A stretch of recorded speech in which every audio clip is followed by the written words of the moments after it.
en fait, j'aimerais, pour commencer, vous présenter ce que c'est un peu École en réseau, une courte mise en contexte, là, pour pas, je pourrais passer une présentation de quasiment 2 heures à parler d'École en réseau, mais je le ferai pas. Par la suite, l'usage du numérique chez les professionnels des services complémentaires, les communautés de pratique, comment c'est né à travers École en réseau, mais bien avant aussi. Le leadership des directions des services complémentaires, le leadership transformationnel comme un levier de changement, proposition pour une bonification justement des pratiques au service des élèves et nos 3 questions telles que mentionnées au début. Donc, gênez-vous pas, comme je le disais, là, Madame Robitaille, si jamais vous voulez nous interrompre, vous pouvez poser des questions pendant la présentation, ça va nous faire plaisir là, s'il y a quelque chose qui n'est pas clair. Donc, École en réseau a pour mission d'enrichir les apprentissages des élèves. On est une initiative qui est soutenue par le ministère de l'Éducation, mais on est aussi une mesure du plan d'action numérique. Donc, ça existe depuis 20 ans, l'École en réseau. Au départ, c'était un projet de recherche qui faisait comme prémisse que, au lieu d'éviter la fermeture des petites écoles, parce qu'au début, EER signifiait école éloignée en réseau.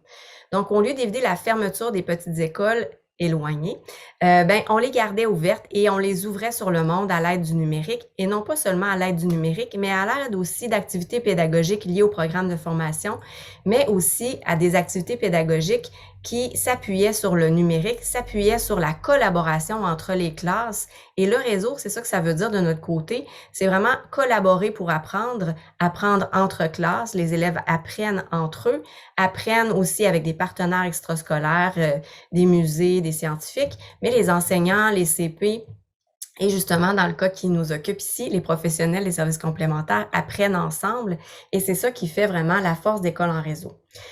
Cette année, j'aurais dû mettre ma diapo à jour parce que je suis dans mon bilan de fin d'année. J'aurais pu vous dire qu'on a rejoint plus de 300 000 élèves cette année.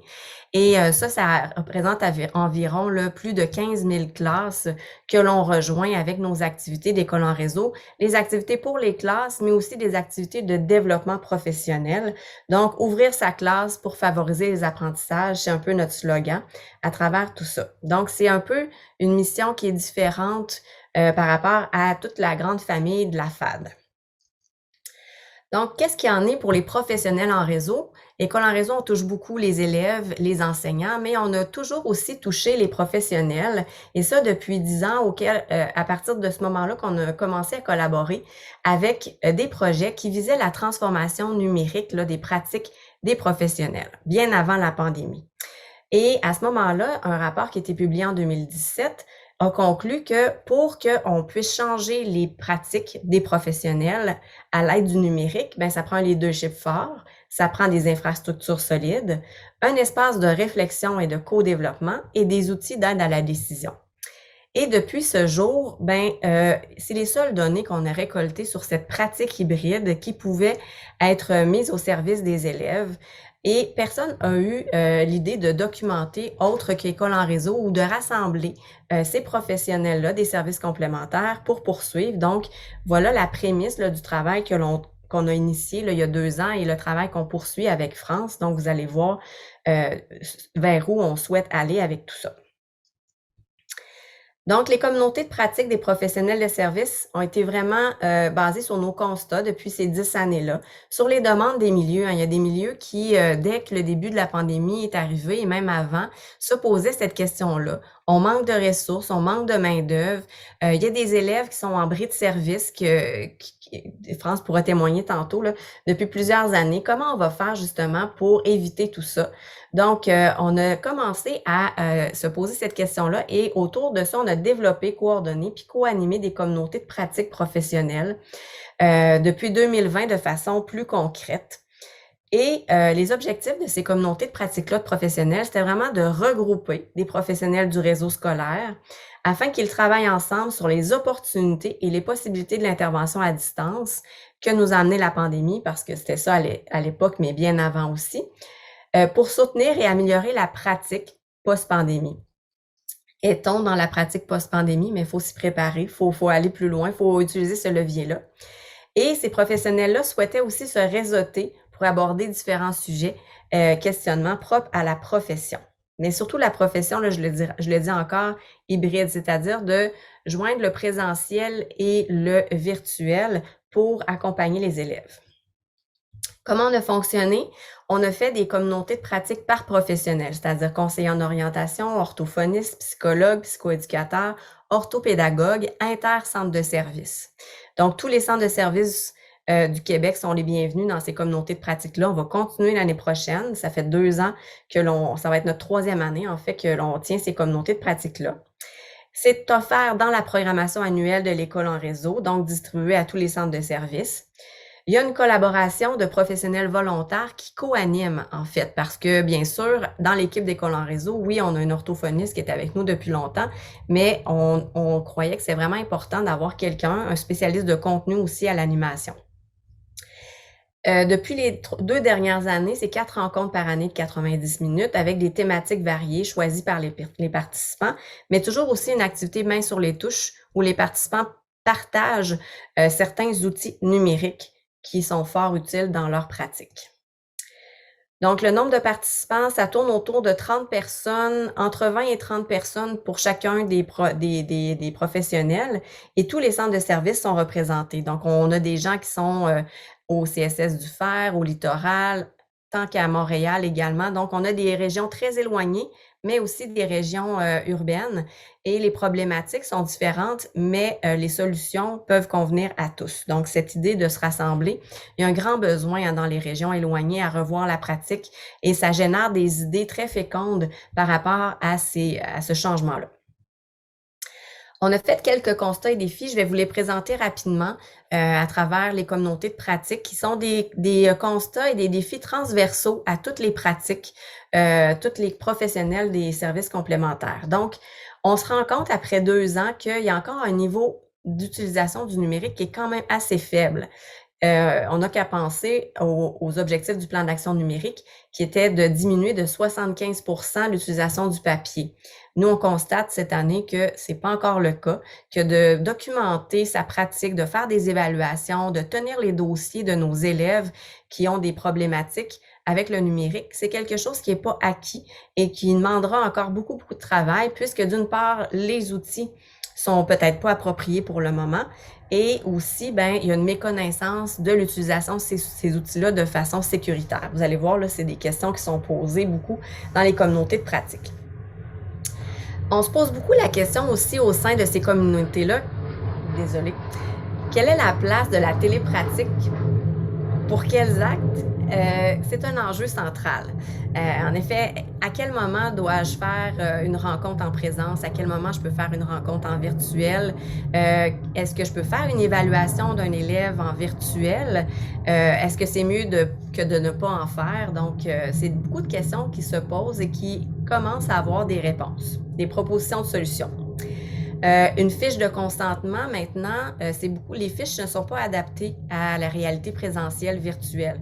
Donc, est-ce que je peux échanger avec un élève du secondaire, par exemple, en tant que conseiller en orientation par texto, par courriel? Est-ce que cette information-là que l'on se partage est sensible? Est-ce que je dois garder quand même une certaine confidentialité, mais une façon de les rejoindre? Donc, toutes ces questions-là qui sont discutées à travers ces communautés de pratique-là, mais aussi qui sont ramenées vers les ordres professionnels, font l'objet justement de nos communautés de pratique.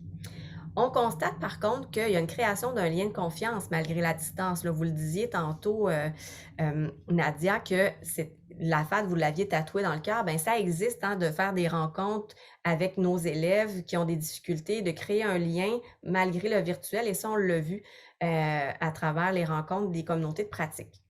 Il y a un gain d'efficacité, bien sûr. On a certains gestionnaires qui nous ont dit que d'avoir des formulaires numériques, ça faisait en sorte qu'ils gagnaient 1 semaine d'efficacité lors des bilans de fin d'année. Donc, c'est quand même pas négligeable, au contraire, je crois. Donc, il y a vraiment quelque chose à travailler par rapport à ça. Il faut juste bien le documenter et partager ces informations-là à la grandeur du Québec. C'est ce qu'on croit, France et moi. Vous allez le voir là pour la suite. Quelle structure aussi se donner et adopter pour éviter la rupture de service, parce qu'on l'a vu pendant la COVID, mais peut-être que cette rupture de service-là pourrait naître d'une autre problématique, d'un manque de main-d'œuvre, par exemple. Donc, ce sont des questions qui sont discutées au sein des communautés de pratique. D'autres éléments, il y a beaucoup d'avantages à la télépratique qu'on a nommés, c'est-à-dire accroître l'offre de services, rejoindre plus d'élèves et d'intervenants rapidement, faciliter le lien et l'implication des parents. Imaginez, les parents n'ont qu'à se brancher à une rencontre en visioconférence avec leur enfant.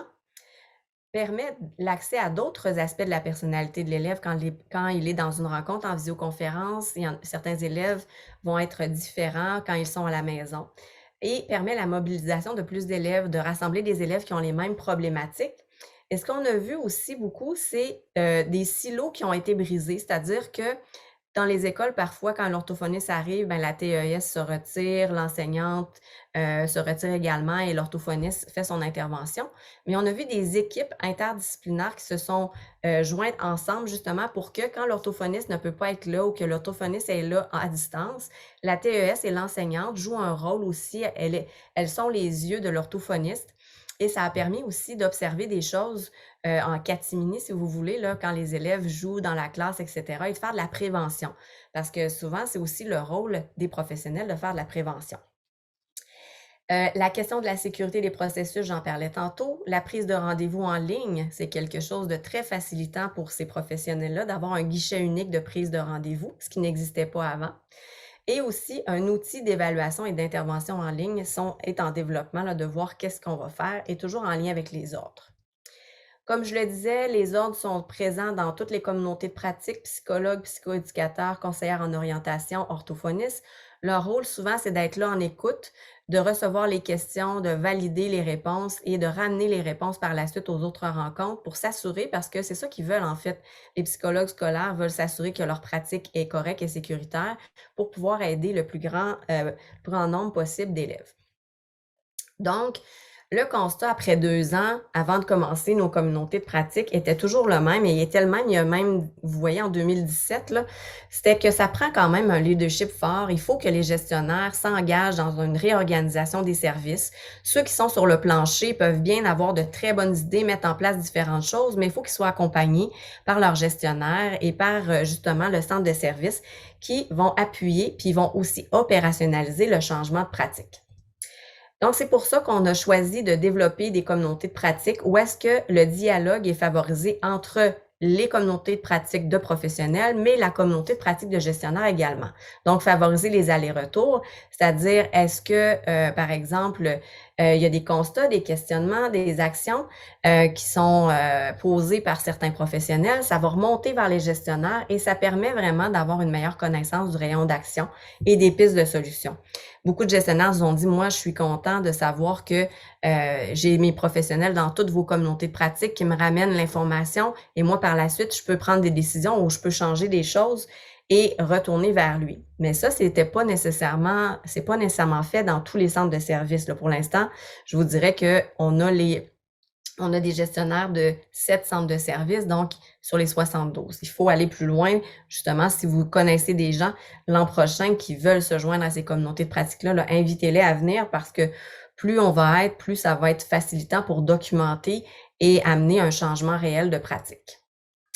Dans ces communautés-là de gestionnaires, cette communauté, ce que l'on souhaite, c'est vraiment de soutenir le leadership pédagogique des gestionnaires dans l'instauration de nouvelles façons de faire et aussi établir des nouvelles balises dans l'organisation du travail avec les usages du numérique. Non pas des balises mur à mur, les mêmes dans tous les centres de services, parce que vous allez voir, ils n'ont pas tous la même réalité, mais de documenter le plus de façons de faire différentes qui ont vraiment un impact sur la réussite des élèves, sur leur accompagnement, pour que ça puisse percoler dans le milieu et que ça soit adaptable et flexible pour les centres de services. Et toujours, comme France le dit si bien, au service de la réussite des élèves, que les élèves soient pas en bris de service, qu'ils puissent continuer à aimer l'école, être motivés. L'idée, comme finalité, serait de rédiger un référentiel de pratique et le diffuser dans les milieux et faire des propositions à la direction des services complémentaires. C'est ce qu'on est en train de faire. J'attendais après notre rencontre pour faire finaliser cette proposition-là, puisque peut-être que vous allez avoir d'autres bonnes idées. Et aussi, bien sûr, au bureau de mise en œuvre du plan d'action numérique, puisque ce sont des leviers pour la transformation du numérique dans tous les aspects là, du milieu scolaire et au-delà. Alors, au démarrage de la communauté de pratique des gestionnaires, c'était très intéressant de voir que l'état d'esprit est très positif face aux opportunités qu'offre le numérique. Ils n'ont pas vraiment le choix, ils le constatent. que tout ce qu'a amené la pandémie est un levier. Ils vont en profiter, ils vont changer ils vont réorganiser le service. Il y en a qui n'ont même pas d'orthophoniste dans leur centre de service, donc ils se posent la question comment on va offrir un service. Il faut sortir de la boîte, il faut voir autrement. Donc, ils étaient très ouverts aux propositions et à tout ce que ils entendaient des autres gestionnaires, et c'est pas terminé encore, il nous reste une rencontre. Les types de gestes posés et leur effet, c'est-à-dire changer les processus, les structures de travail collaboratifs à distance. Qu'est-ce que certains centres de services ont mis en place par rapport à tout ce qui est le dossier électronique, la présence en classe? Vous savez, certains centres de services nous disaient que pour chaque école ou presque chaque professionnel, il y avait un formulaire différent et il pouvait peut-être en avoir 20 formulaires différents. C'est peut-être la base, mais juste d'avoir unifié un formulaire, le faire accepter par l'ordre et le déposer sous forme numérique, ça a été déjà un grand pas pour eux qu'ils auraient peut-être pas fait si la pandémie et tout ça n'était pas arrivé. Donc, les enjeux d'organisation, vous savez que certains centres de services, c'est décentralisé, c'est-à-dire que les services des professionnels sont dans chacune des écoles ou dans un réseau d'écoles, alors que pour d'autres centres de services, c'est centralisé à même le centre de service. Donc, tout ça est à tenir en compte. Et quels outils numériques on utilise pourquoi? Donc, est-ce qu'on utilise OneNote? Est-ce qu'on utilise un outil payant comme Psylio? Est-ce que la Grix va adapter son offre avec Mosaic Portail?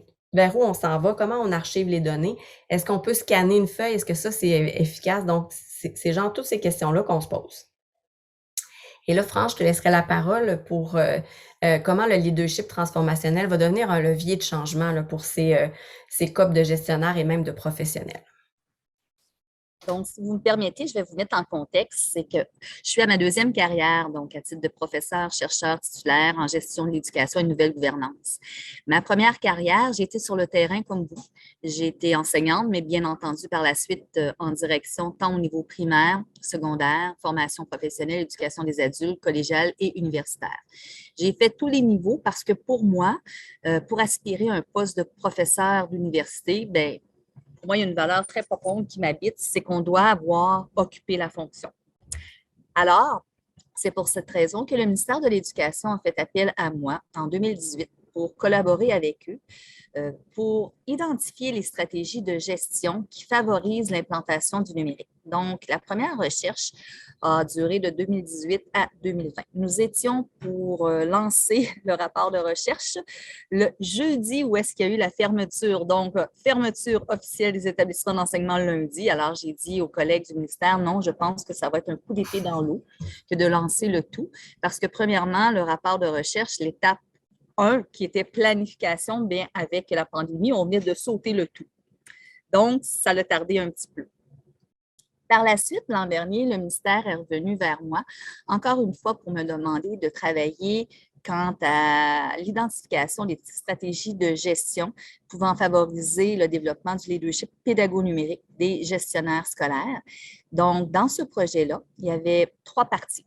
Première partie, on m'a demandé de mener une communauté de pratique qui regroupait des directions d'établissements d'enseignement, des directions adjointes, ainsi que des gestionnaires de services scolaires, où est-ce qu'on identifiait les stratégies. Deuxièmement, on m'a demandé vraiment de mener la recherche et de repartir aussi au niveau de l'historique, donc d'identifier les rapports, tous les documents qui pouvaient servir à bien comprendre toute l'évolution, pour aussi mentionner que ce n'est pas le ministère de l'Éducation du Québec qui a décidé d'implanter le numérique, mais c'est une affaire mondiale. Alors, c'est ce qu'on a fait. Donc, c'est en ligne dans la section Info gestionnaire, ces 2 recherches-là. Mais le plus beau dans tout ça, c'est que le ministère nous a également demandé, Caroline faisait partie de l'équipe, et fait toujours partie de l'équipe d'ailleurs, de développer une formation autoportante gratuite intitulée Gestion et leadership pédago-numérique. Cette formation autoportante gratuite est destinée à l'ensemble des directions d'établissements d'enseignement du Québec et aux gestionnaires scolaires. Mais présentement, on le retrouve un petit peu partout sur la planète, donc les gens ont accès gratuitement.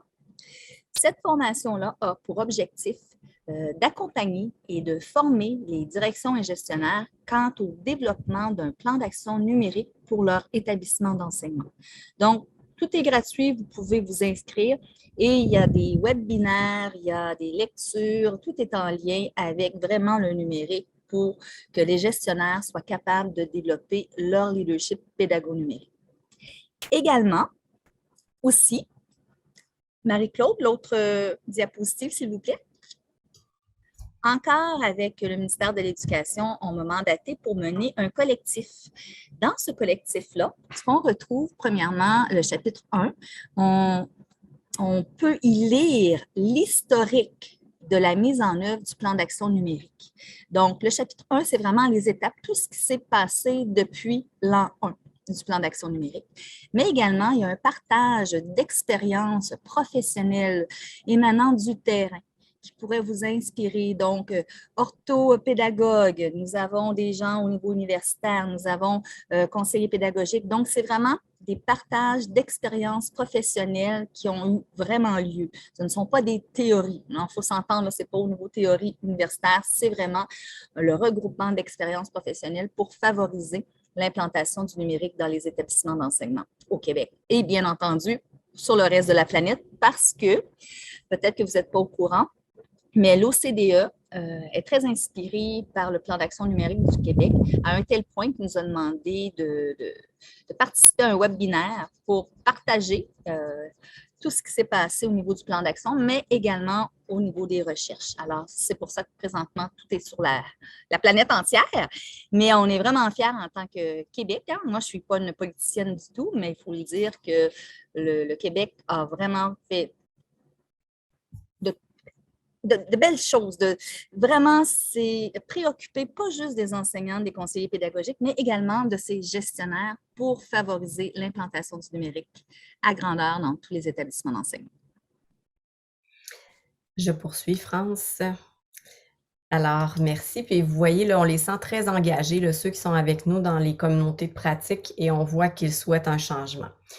On a proposé des pistes de solutions, France et moi, d'ailleurs à la conférence de consensus du Centre de transfert pour la réussite éducative du Québec, le CETREC, où est-ce qu'on a tous les deux siégé sur cette conférence-là et on a déposé des textes. Donc, École en réseau a déposé l'urgence du numérique en lien avec les services complémentaires et aussi France Passion pour l'éducation, nouveau modèle d'organisation des services complémentaires à l'ère du numérique. Donc, si vous tapez sur Internet, conférence de consensus, vous allez voir ces textes-là.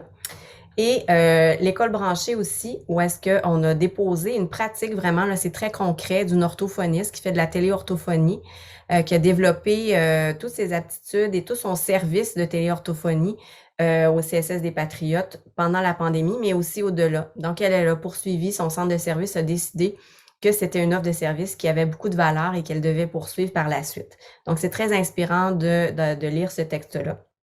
Et l'Ordre des psychoéducateurs également, en lien avec les communautés de pratique, ils voient une plus-value là, pour améliorer la pratique et échanger entre psychoéducateurs. Donc, il y a un article qui est sorti dans la revue de l'Ordre des psychoéducateurs. Donc, il y a quelques pistes de solutions. On a quelques idées. Nous, ce qu'on souhaiterait faire pour l'année qui va suivre, c'est de s'adjoindre avec le ministère de l'Éducation, mais plus dans sa direction des services éducatifs, des services complémentaires éducatifs, pour d'une part faire un état de la situation, là, des pratiques à travers le Québec pour les professionnels. Est-ce que ça se fait beaucoup en mode hybride ou pas?